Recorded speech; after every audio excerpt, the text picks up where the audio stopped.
The skies were clear, the sun shining, and the hot air breathed down the necks of the citizens across Seattle. A normal day in this year's unusually dry spring. However, it would turn out to be anything but normal. It was on this glorious day that the city of Seattle burned to the ground. It was on this glorious day that the Great Seattle Fire made its impact.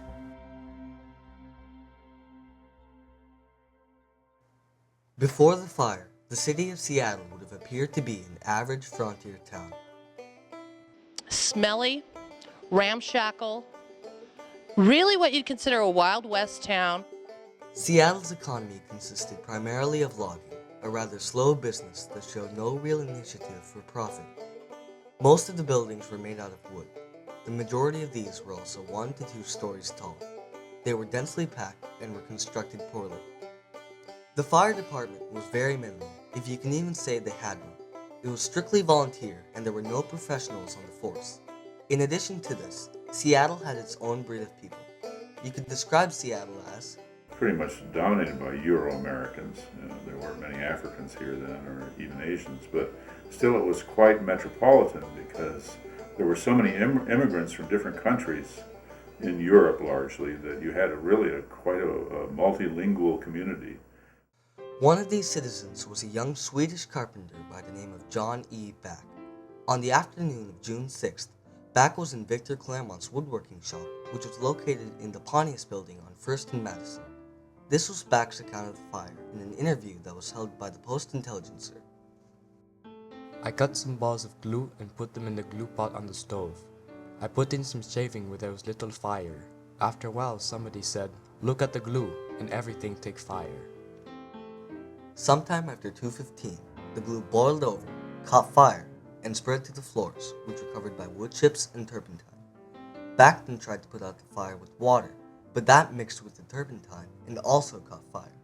Rapidly, the fire spread all around the room, and Claremont's shop, along with the entire M.J. Pontius building, went up in flames. So started the Great Seattle Fire. The flames were first sighted from steamboats docked on Elliott Bay. The warning was issued at 2:45 on the afternoon of June 6, 1889.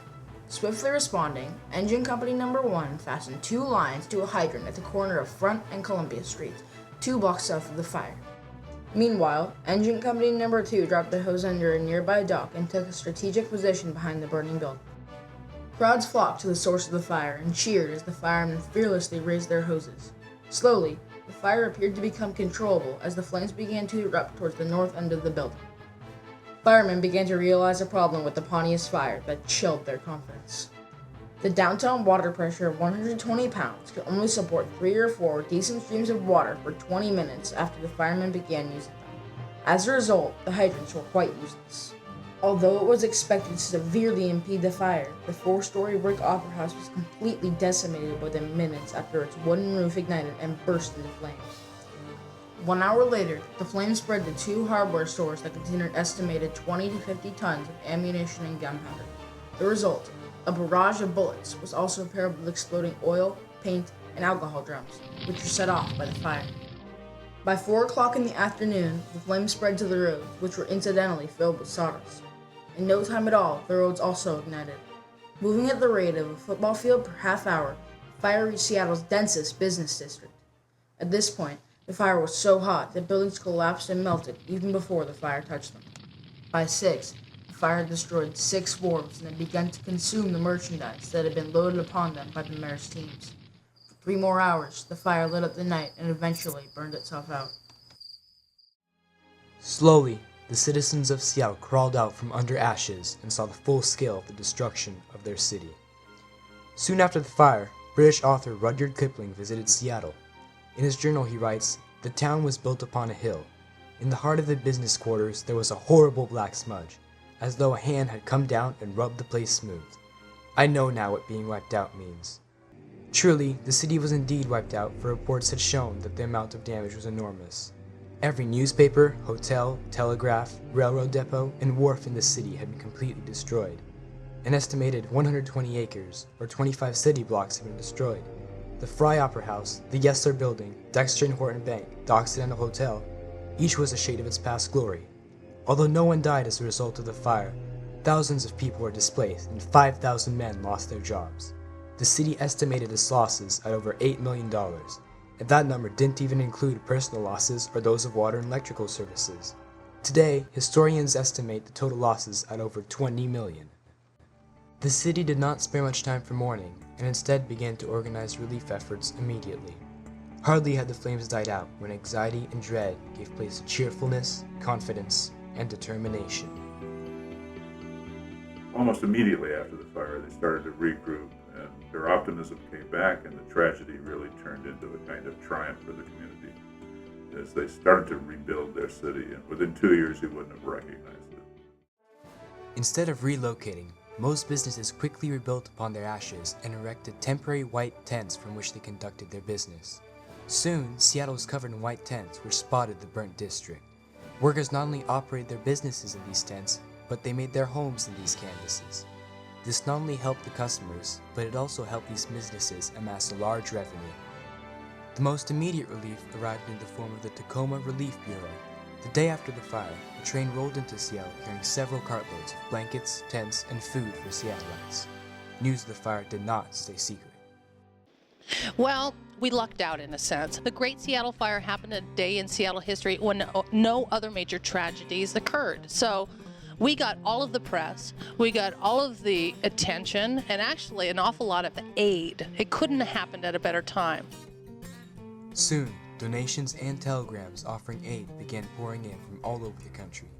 The list of those donating to aid the fire victims was many pages in length. In no time, the Seattleites had enough money and provisions to recuperate. The citizens of Seattle wasted no time in rebuilding their city. On June 7th, just one day after the fire, Mayor Robert Moran called several prominent city and business leaders to a meeting at the Armory. Having learned their lesson, the assembly decreed that only brick buildings would be allowed in the burnt district. After the fire, 117 brick buildings were erected, which cost the city the equivalent of $140 million today. Comparatively, the city spent only $20 million on wooden buildings. Within a week of the fire, the city went to work on a new building ordinance. The ordinance required all buildings to be at least 2 stories high, all walls to be at least 12 inches thick, the foundations to be at least 4 feet beneath the grade, and division walls to prevent fires from spreading. Next, the city replatted and regraded nearly all of the streets in the burnt district. In the course of this action, the streets were raised 22 feet. This allowed them to be widened from 60 feet to the ambitious 88 feet. The new streets were paved with stone and iron. 4 months after the fire, the City Council authorized a professional fire department and 32 men were hired on the spot. Also, the city bought the fireboat Duwamish, 2 more fire engines, and horse teams. In addition to this, the women of the city got together and formed a beautification program which planted 3,000 new trees on the streets of Seattle. The Great Seattle Fire paved the way for the Klondike Gold Rush. Did the fire influence the capacities of Seattle to react to the gold rush and to become the center for the miners that were going off to the gold rush? I would say certainly. Traveling through Seattle, many citizens developed an attitude that they would fight through adversity and emerge successful. The newly rebuilt and spirited city of Seattle played an extremely significant role in the Klondike and helped many people achieve wealth and success. Although the Great Seattle Fire was indeed a tragic event, it contains elements of triumph, for it united the community and spurred the birth of a new Seattle. Truly, more good than bad came out of the fire. In 1885, the population of Seattle numbered 9,687. In December 1889, just 6 months after the fire, the population of Seattle skyrocketed to an astounding 42,000. With the dramatic increase in population came a dramatic increase in revenue. In the aftermath of the fire, the city funds gained $5 million, which Seattleites used to reconstruct the burned district and improve their city. On July 2nd, the Seattle Times confidently proclaimed, "Like the imaginary bird of ancient fable, Seattle has already begun to rise from the ashes of her former self and is putting on the raiment of magnificence and greatness." It is true that Seattle, an average frontier town, died in the Great Fire of June 6, 1889. But on this day, something new arose from the ashes: Seattle, Phoenix of the Northwest.